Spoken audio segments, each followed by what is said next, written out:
Welcome to the Defense and Aerospace Report podcast. I'm your host, Vago Muradian. Our podcast is brought to you by Bell. Since 1935, Bell has been redefining flight. Learn more about its pioneering spirit at bellflight.com. Later in the program, Mark Steiner of Elbit Systems of America on what the company would have been showcasing to senior Army leaders had Quad A happened on schedule.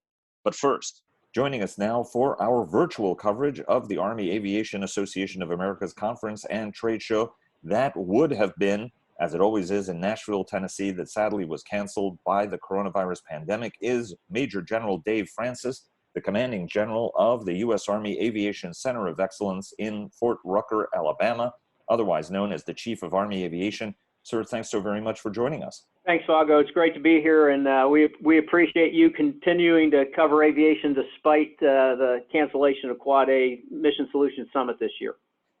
It really is an extraordinary event. I love these conferences and trade shows, even though I think there's some pressure to have few of them, but there is no substitute for getting there, meeting people, and having all manner of conversations, both on and off the record. And I hope that we get to a sense of normalcy soon, not just for the sake of all the people who've been impacted, but also to be able to continue the support of important meetings like that. Before we get started, our virtual Quad A coverage is sponsored by Bell, Elbit Systems of America, and Leonardo DRS. Northrop Grumman sponsors our weekly cyber report and our cyber coverage overall. Fincantieri Marinette Marine sponsors our naval coverage.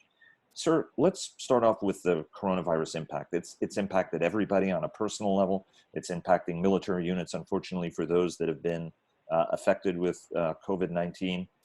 Talk to us a little bit about what the impact is on your the training and the readiness of your force, given that your number one mission is to be able to deliver Army air power anywhere in the world. Well, thanks, Vago. First and foremost, I got to tell you that I could not be more proud of our aviation forces around the world.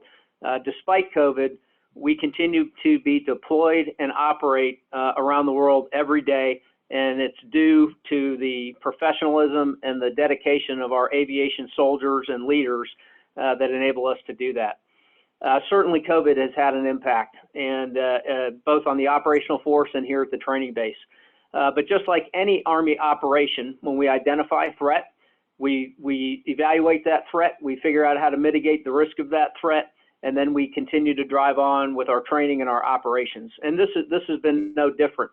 I had the opportunity over the last 2 weeks to speak to every one of our combat aviation brigade commanders, and each one of them is now in the process, now that we have done our number one mission, which is to protect our people and our force, is to now figure out how we get back to training in this new environment. We don't think this is going to be a short-term issue, and therefore we're learning how to operate in this environment, from the way we sanitize our aircraft, the face coverings that we wear while flying, and so forth, are all being implemented at different stages depending on the local situation of all our aviation brigade commanders.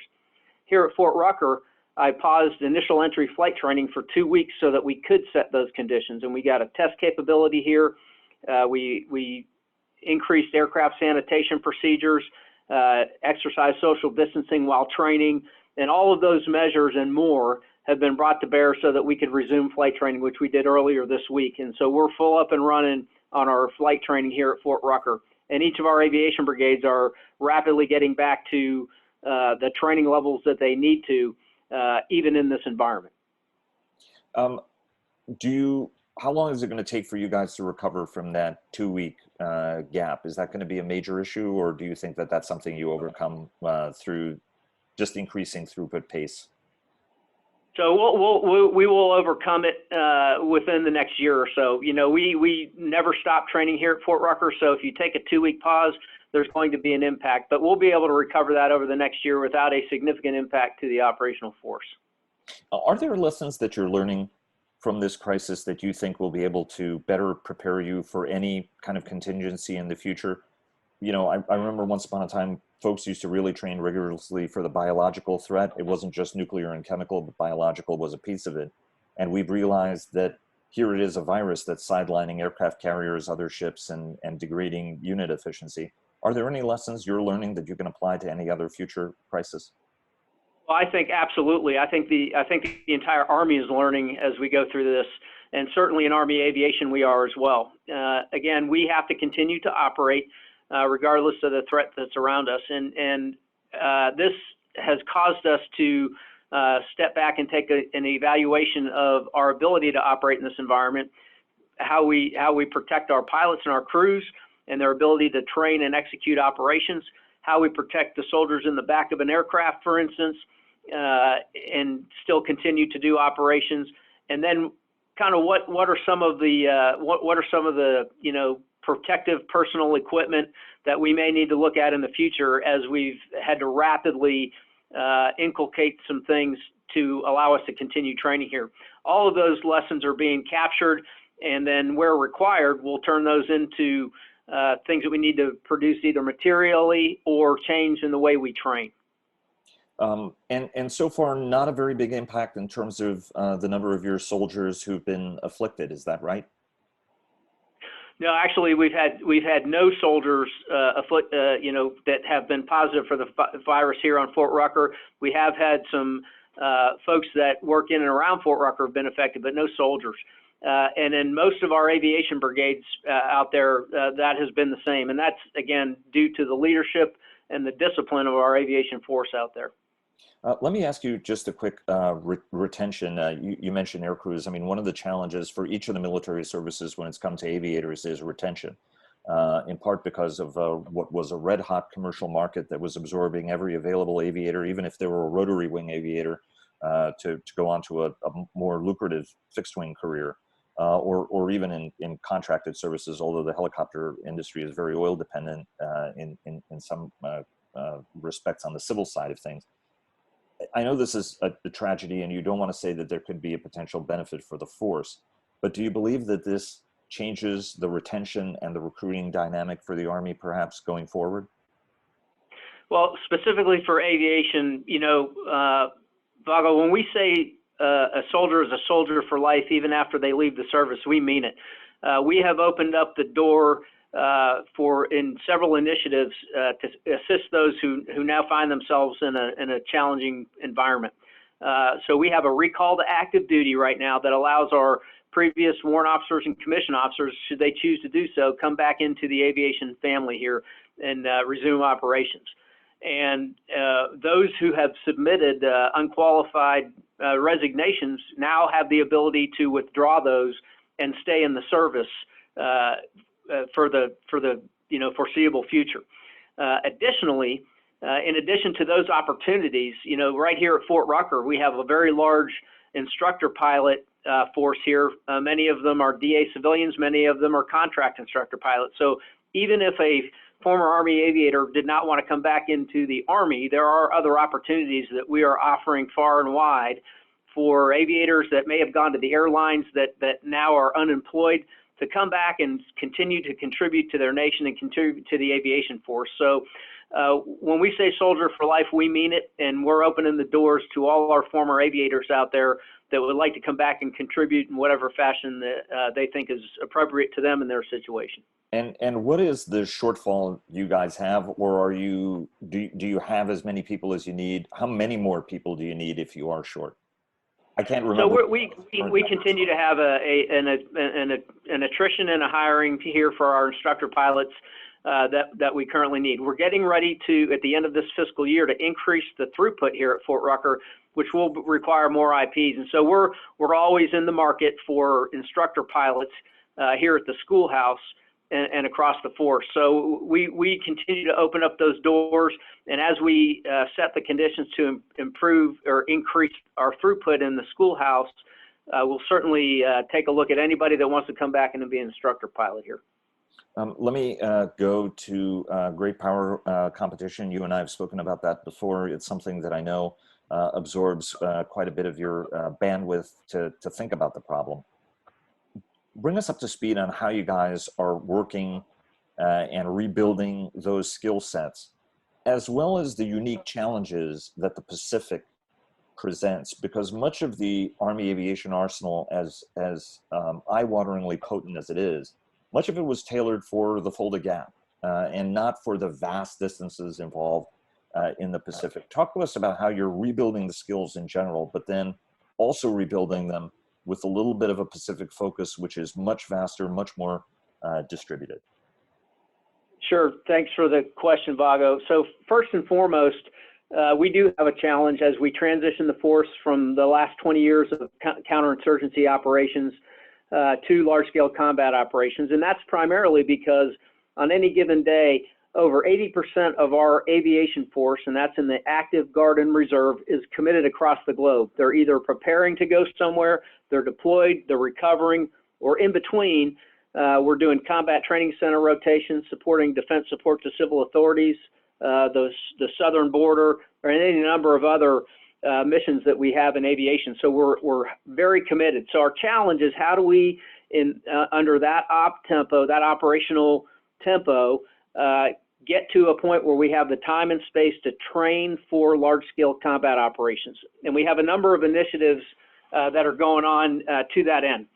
First and foremost, I'll mention our combat training center. So over the last decade or so, we've been supporting with every combat training center rotation at the National Training Center and the Joint Readiness Training Center with an aviation task force, which is a mix of attack, lift, and heavy lift and medevac aircraft that would support a brigade combat team that's in that training. And what we've determined is that that's not helping us to get to battalion collective level training. So if I'm an attack helicopter battalion or a cavalry squadron or an assault helicopter battalion, that's not allowing me to get to those training objectives that I need to at the battalion level. And so very recently, even as we into the near future, we're going to have the Force Comm Commander has determined that we're going to rephase the business rules for aviation employment at our combat training centers to reflect that large-scale combat operation battalion level proficiency for aviation. So first, we're going to reduce the amount of rotations that we're going to support with aviation. And when we do go, we will go as a battalion level task force to allow us to get to those large-scale combat operation training objectives. So that's one way we're doing it. The other is to evaluate all of Army Aviation's requirements across the board. And there is an insatiable demand for Army Aviation out there, which is a good thing. But we do have a finite number of aircraft crews and units to be able to support those. And so the Army at large is evaluating each and every one of those to make sure that we're focusing on the most important things. So those measures will help us to transition the training of the force in addition to what we're doing here at the schoolhouse in our professional military education to train the doctrinal piece of that. To the second part of your question, how are we thinking about other theaters other than Europe, for instance, the Pacific? Well, that's exactly what Future Vertical Lift is designed to do, is incorporate anywhere that we have to operate in the world. The increased speed, range, payload, lethality, and survivability that Future Vertical Lift is going to bring to us will allow us to not only operate in some of those more known theaters, but even over the extended ranges that we'll see in a Pacific-like theater. How are you working with your sister services? Yeah, so what you're referring to, Vago, is our ability to reach convergence, and that's converging multiple effects from multiple service at the time and place of our choosing to have a desired effect. I would tell you that as we move forward with our concept in the Army and Army Aviation, we're working with the joint community as well.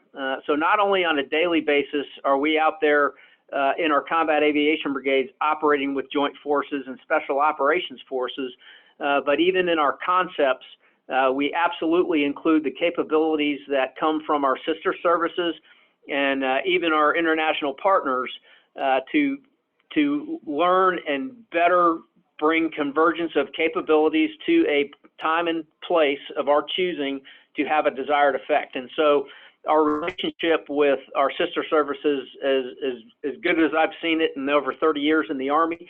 And we know that we are mutually dependent, and our success will depend on our ability to operate as a joint force in the future in a highly contested environment. Let me ask you about logistics, and then I've got a question that I'd like to ask you about Future Vertical Lift. From one of the big challenges that we are going from is on Iraq and Afghanistan and other operations around the world where our logistics trains are not contested. And so we've had an ability to be able to provide what we need, where we need it, in whatever quantity we've needed it in. Whereas that is going to be a very different challenge in an anti-access area denial environment.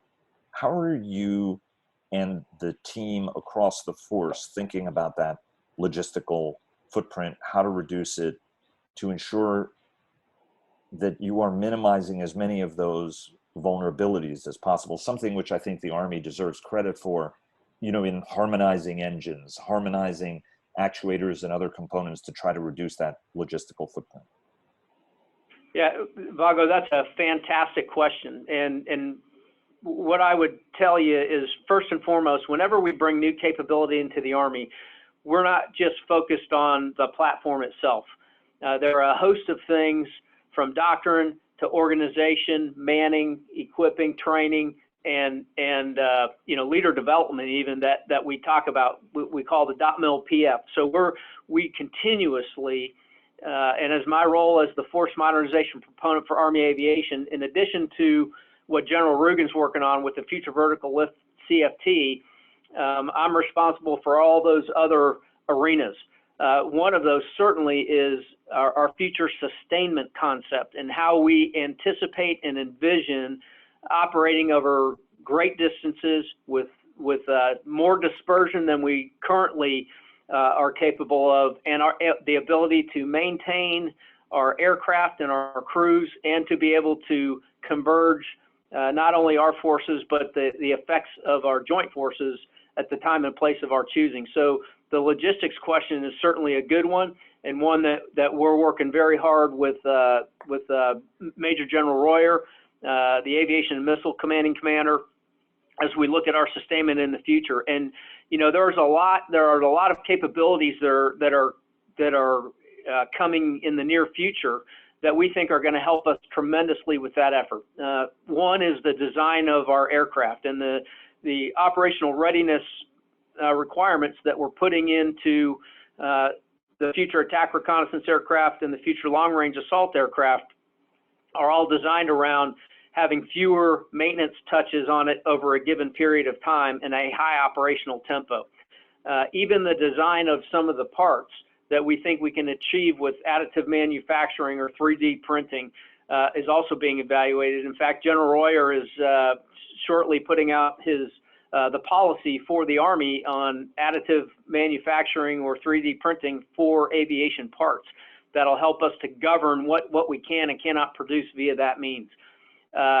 Artificial intelligence will help us with predictive maintenance and the ability to, you know, not have to have a mountain of iron or parts like we used to call it in places like Iraq and Afghanistan, but be able to predict with better fidelity and better accuracy what parts are going to be needed where. All of those things then help us to reduce our footprint on the battlefield, the number of trucks required to move parts and munitions and other things that then allow us to operate with less maintenance touches. You know, the other piece that we're continuing to evaluate is our maintenance organizations. We've had a maintenance structure in Army Aviation that has evolved over time to what we have today, but we know that probably won't be sufficient on that future battlefield. And so as we look at military operational specialties, we have multiple capabilities that are coming online in the near future that will allow us to sustain the aviation force in a highly contested environment, which requires us to be dispersed, which requires us to operate over longer distances.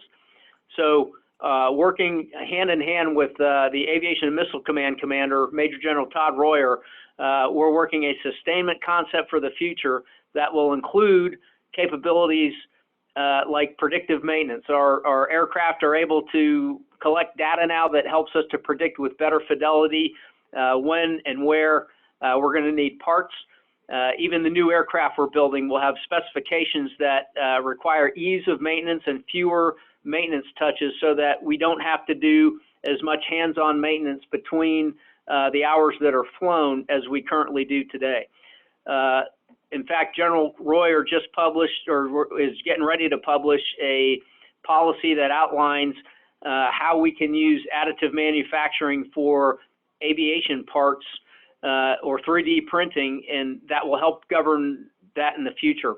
All of these things will help us to reduce the footprint that we have on the battlefield, the number of trucks required to move parts and petroleum products and munitions and so forth, all of which will add to our ability to sustain a dispersed force that enables us to bring converged capabilities when at the time and place of our choosing. And you're also looking at some MOS changes, right, in order to be able to more efficiently man the organization and operate it. Yeah, certainly the current organizational structure of our maintenance organizations will have to change. We know that there will be new MOSs, or military operational specialties, for the new aircraft that are coming online, and maybe even other capabilities like the ability to do additive manufacturing and so forth. So, and the ability to operate in dispersed areas more so than we are now, all will require us to relook our maintenance organizations as we move into the future to be able to accomplish those things. Future vertical lift is going to be arriving in 2028, 2030 timeframe. But you are now actually working on some of those doctrinal and operational concepts now to maximize the employment of that system.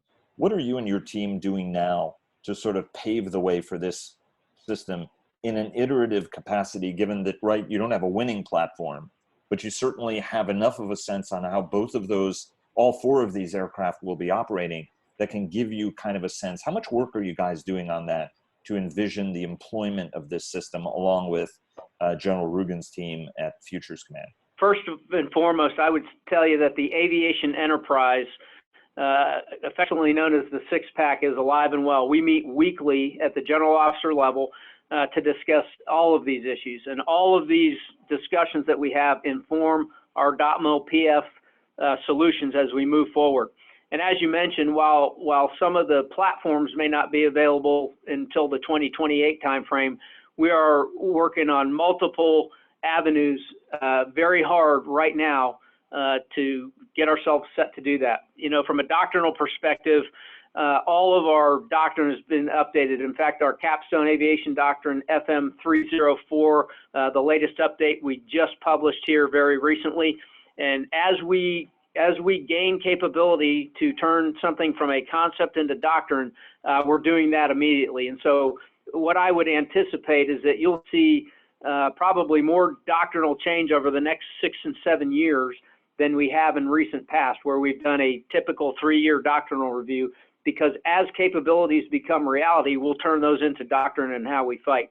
But we're also looking into the future and looking at how we fight. In fact, we're in the process of writing the aviation supporting concept to the Army concept as we speak right now. In other words, how are we going to take these new leap ahead technology capabilities and employ them on future battlefields against peer and near peer threats? So that work is ongoing, and it's not just here at the Aviation Center, but across the six-pack and so forth. And I think that what you'll find is that we're very tight, and we are in great communication with one another, and that process is happening seamlessly, and a lot of hard work is going into all of those efforts right now.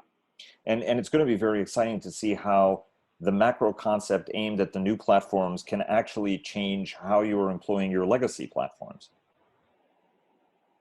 It certainly will. In fact, that's part of the concept, you know, and I don't refer to them as legacy platforms. I call it the enduring fleet. And the reason is because our Blackhawks, Chinooks, and Apaches are going to be with us well into the 2040s. That takes us well beyond 2028.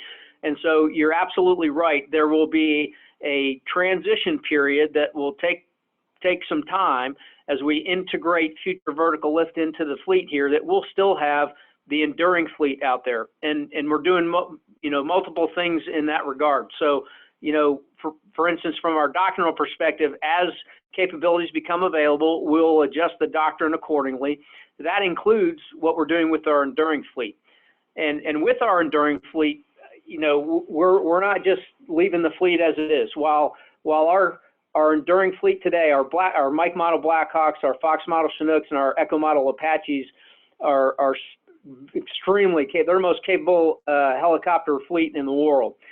But we're not going to be just complacent with that. We know that over time, as capabilities get developed by our adversaries, we're going to have to be able to react to that.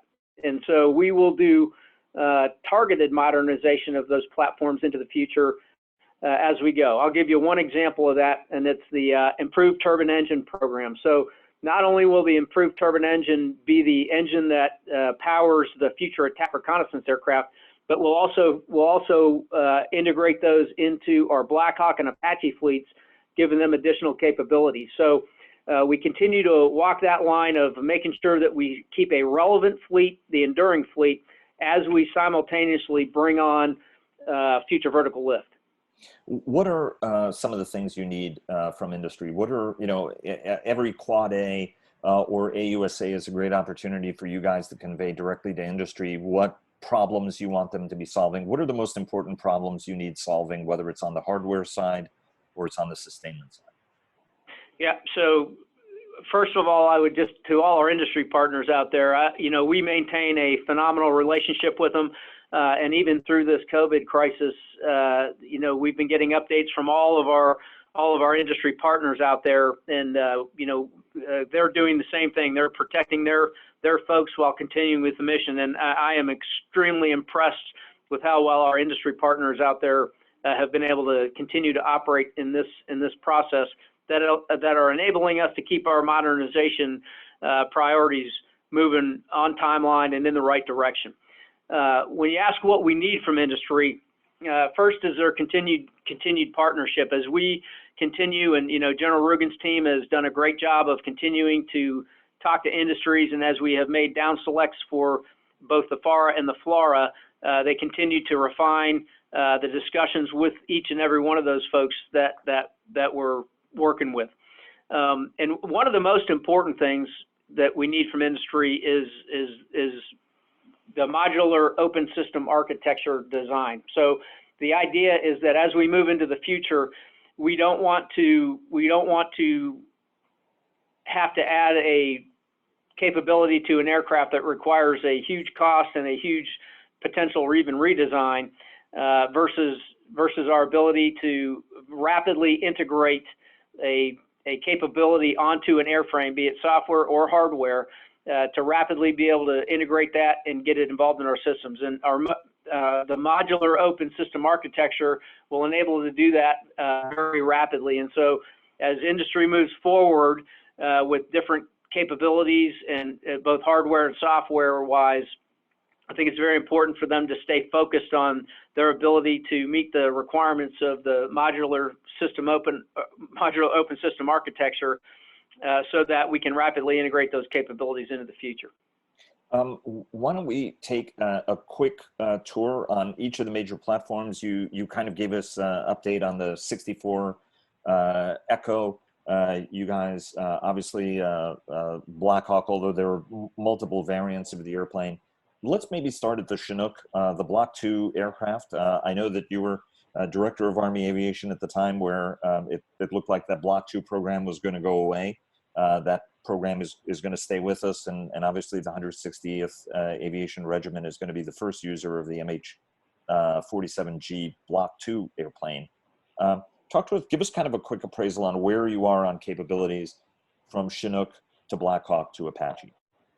Sure. So CH-47 is our newest fleet. We just completed the fielding over the last couple of years of the CH-47 Fox. The fleet is in great shape and is a workhorse across all three of our components and for our combatant commanders out there in theater.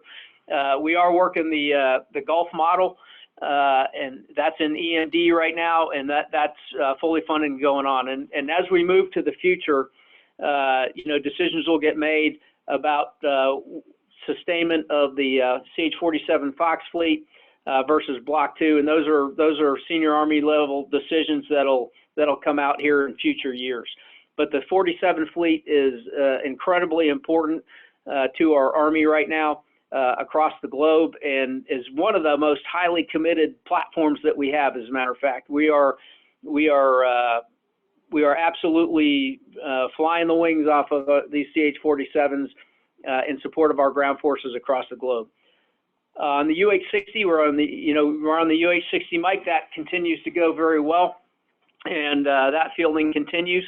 As you know, we've just started, working on the UH-60 Victor, which is basically a digitized Lima model Black Hawk, but it gives additional capability and situational awareness to our air crews, and that program is off and running and going very well as well. So we're going to continue with the Black Hawk well into the 2040s as well, and that remains a mainstay platform and one that we'll continue to use well into the future here.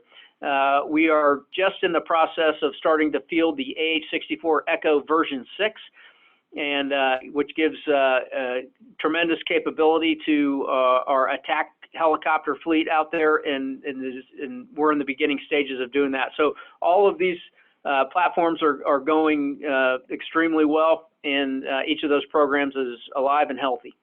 And just one final brief question, sir. As you said, there was a debate between Congress and the Army about the future of the Block 2 Chinook. Obviously a very, very important airplane for the force, but I think that then Army Secretary, now Defense Secretary, Dr. Esper, made clear that he didn't necessarily want to spend as much money for that 4,000-pound extra lift capability, and instead it was time to envision a new medium heavy lift helicopter. What does that medium heavy lift helicopter of the future look like? So we're in the process right now of defining what our future heavy lift requirements are going to look like, and we haven't come to final determination of that. That will be informed over the next couple of years, Vago, as we continue to produce future vertical lift. We learn from those programs, and that will help inform our future heavy lift requirements into the future as we continue to refine our sustainment concept, as we continue to refine how we will fight in combined and joint combined arms maneuver in the future, and then what the role of heavy vertical lift will look like in those conditions. And so we need some time to be able to flesh that out, and that's what our leadership is looking for, is how do we envision that in the future, given what we will learn from the future vertical lift capabilities and how that'll apply to future heavy lift. Sir, thanks so much for being so generous with your time.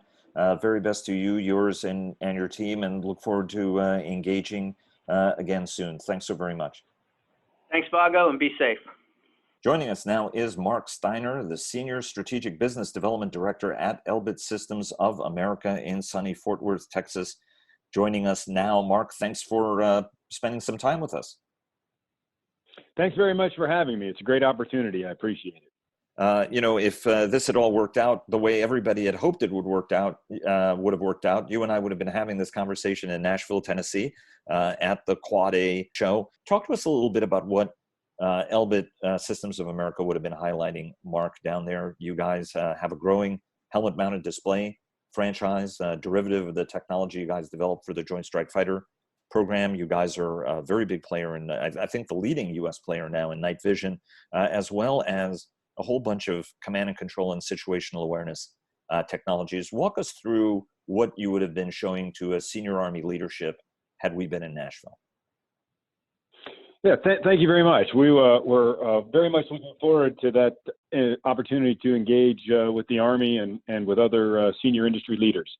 Elbit, as you point out, really has a proud heritage within Army aviation in the areas of mission processors and helmet-mounted displays. Elbit's well known for their work providing the current multi-core mission processor and the IHADS helmet display on the Apache AH-64, the newest Echo model. What we've been really focusing, as a former Army aviator, I've been very proud to see what the company's doing to increase its overall technology investments that are related specifically to Army aviation. And over the last several years, the company has been bringing capabilities and technologies that you currently only see on the nation's highest end fighters, and they're redesigning that at a level that's affordable to bring those types of capabilities to Army aviation. And had we been meeting in Nashville and had you seen the technology, you would have seen impressive array of technology designed both for the future vertical lift platforms as well as the enduring fleet of aircraft. The first thing that I think we would have shown you would be our newest helmet-mounted display, the X-Sight helmet. There's a feature of it on our website. It's pictured.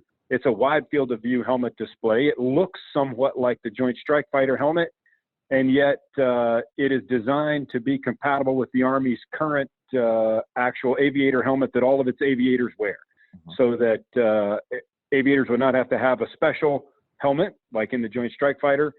This would contribute significantly to its affordability, and yet it offers all of the wide field of view, binocular, high resolution display capabilities that you do get from the specific helmets in the high-end fighters. The company has spent a lot of money to bring this product to maturity. We've done some flight demonstrations of the helmet with some Army test pilots and some Army operational pilots. And so far it's gotten extremely good reviews, and we are very much looking forward to showing that to everybody. Another thing that we would have shown is Elbit, as you point out, is the leading producer of night vision systems for Army aviation. And the company is making major investments again to improve that technology. And we're in the process of, we will just this year begin to field our newest high resolution white phosphor aviator goggles. We're very excited about that opportunity. Those are getting extremely good reviews from Army aviators who have tested them. That'll begin to field this year. And even as we begin to field that new system, we're already investing in the next generation of technology to bring significantly more enhancements to the image intensification process. And that's another thing that we're very proud of. And we think very soon we'll be able to offer a generational leap ahead in that technology. And talk to us about that investment you're making in the new products that you guys are going to be rolling out. Over the last several years, Elbit has been investing in significant infrastructure and expertise to grow the company's ability to deliver very advanced platform situational awareness and survivability solutions. Several investments the company's made. We built a advanced technology integration demonstrator in our Fort Worth facility. It's a very advanced flight simulator, hardware in the loop flight simulator with a IMAX style screen and a fully functional flight cockpit. And we have many of our systems in actual hardware in this simulator. And we built this so that we can co-develop and collaborate with the U.S. Army. So we bring in Army aviators, leaders, operational pilots, and we're able to demonstrate to them our advanced concepts in pilot interface, helmet-mounted display, symbology, imagery techniques, and we're able to get real-time feedback from them to influence our development to ensure that the systems we're investing in, when they mature, most appropriately meet the Army's requirements. So that's one area of investment that's paying huge dividends, and the products that we're developing, having been shaped by the Army, are getting great feedback once they're done. Another area of investment, we've actually purchased a helicopter. We call this our vertical lift test bed. It's an Airbus twin-engine light helicopter, and we have a number of extremely advanced systems installed on that helicopter. We have a distributed aperture system. We call it a forward DAS. It's a sensor with 11 different sensors, multispectral sensors that the company is able to, in real time, stitch together into a scene that can be displayed to the pilot using our X-Sight wide field of view HMD. It really delivers the closest possible experience to daylight flying when pilots are flying at night. And this is the system that, when I say we've been demonstrating systems to the Army, we haven't just been talking about systems to the Army. We've been bringing Army leaders, operational pilots, test pilots to Fort Worth, and we've been flying with them in our aircraft, getting their feedback about the systems that we're building. And so these are the kind of technologies that we're investing in, and the investments that the company is making that I think are paying huge dividends in terms of the solutions that we're able to offer. And in the brief time we've got left, how is this stuff applicable both to the Future Vertical Lift program? You guys aren't yet on either of the two Bell teams that are competing against the two Sikorsky teams for both the future long-range assault aircraft as well as the future attack reconnaissance aircraft, as well as what General Francis likes to discuss as the enduring fleet. So talk to us about the applicability for the future programs and how what you've got can be retrofitted into existing programs. All of the systems that you would have seen in Nashville are very applicable to the Future Vertical Lift Fleet. While we're not currently on a specific team, the Bell team, the Lockheed Martin Sikorsky team, we've been very involved. We're talking with both groups, and we're talking directly with the Army. And Elbit is looking to be an integrator of major subsystems for whoever is the eventual platform provider. The aircraft, the FARA and the FLRAA aircraft, they both have requirements to be able to operate all weather and degraded visual environments and in all environmental conditions. They both have requirements to have a very advanced cockpit with a very advanced interface to control air-launched effects and have artificial intelligence, decision aids to help the pilot execute its mission. And these are the technologies that Elbit's investing in and bringing to whoever is the platform provider. And so these technologies that we're building to increase platform situational awareness and survivability are applicable both to the future fleet, and then they're also applicable as later upgrades to the enduring fleet. Mark, thanks very much for joining us. Best to you, yours, and your team, and hopefully we can see each other here sooner than later. Certainly by the time we, hopefully AUSA doesn't get derailed, and we'll have a chance to take a look at all of the stuff you guys have to offer. Thanks again. Thank you very much. I appreciate the opportunity. And thanks for joining us. Please follow our daily interviews with top government, military, industry, and thought leaders at Defense and Aerospace Report, and subscribe to our weekly newsletter. Follow us on Twitter at DEFAERO Report. That's at DEFAERO Report. Like us on Facebook at Defense and Aerospace Report. And check us out on LinkedIn. Look for our weekly cyber reports sponsored by Northrop Grumman. For more than 80 years, Bell has pushed past the boundaries of what's possible to drive aviation forward, going above and beyond flight, bellflight.com. Thanks again to Bell for their generous sponsorship, and we'll see you again tomorrow.